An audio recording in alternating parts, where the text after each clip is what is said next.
ఇష్టకరంగా లేదు. ఎందుకు ఇష్టకరంగా లేదు? దొంగతనం చేసుకుంటా ఉన్నాం, అబద్ధాలు ఆడుతూ ఉన్నాం, అన్నీ చేస్తూ ఉన్నాం. కానీ దేవుడు కావాలి. ఆయన చెప్పిన మాట మనం వినం కానీ, ఆయన చెప్పింది చెయ్యం కానీ దేవుడు కావాలి. ఆదివారం రాగానే దేవుడు గుర్తొస్తాడు. ఏంటారో లేవైపోతాం.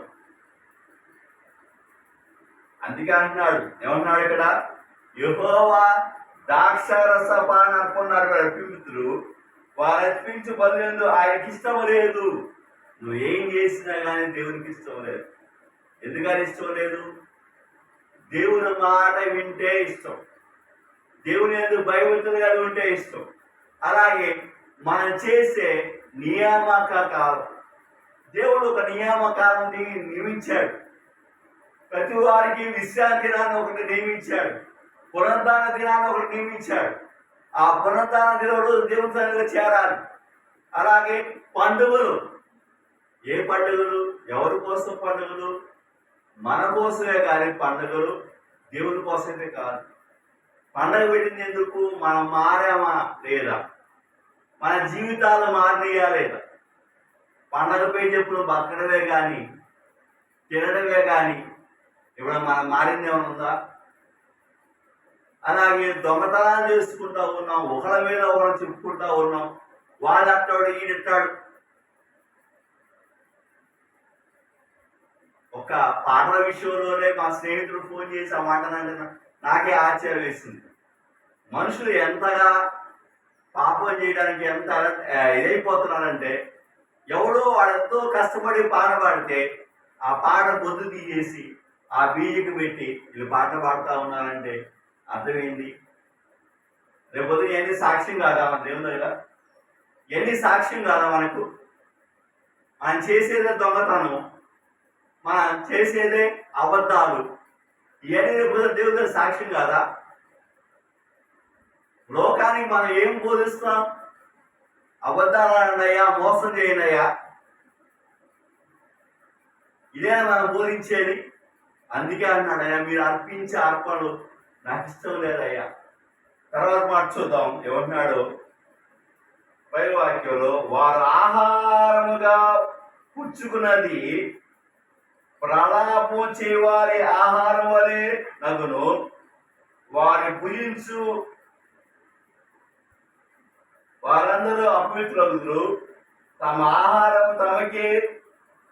తమకే సరిపోబడదు గాని యెహోవా మందిరంలోకి రాదు. మనం సంపాదించిన ఆహారం మన వరకే సరిపోతుంది కానీ దేవుని మందిరంలో రావట్లా.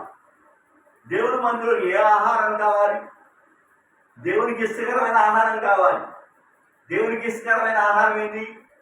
దేవుని ఎందుకు పవిత్రులుగా ఉంటాం, దేవుని మాటలు లోపడతాం. అవన్నీ మార్చేస్తున్నాగా మనమే. దేవుని బిడ్డమని చెబుతూ మనమే వాక్యాన్ని మార్చేసుకుంటూ జీవిస్తూ ఉన్నాం. రేపొద్దున ఏమీ సాక్ష్యం కాదు మనకి మనం పోయించుకుంటూ ఉన్నాం తీర్పుకి. ఏం తీర్పుకి? దేవుని దగ్గర మనం ఎలా అబద్ధాలు ఆడుతున్నాము, ఎలా మోసం చేస్తున్నాము. బైబిల్లో ఉన్న మాట ఎందుకని చెప్పలేకపోతున్నాం మనం?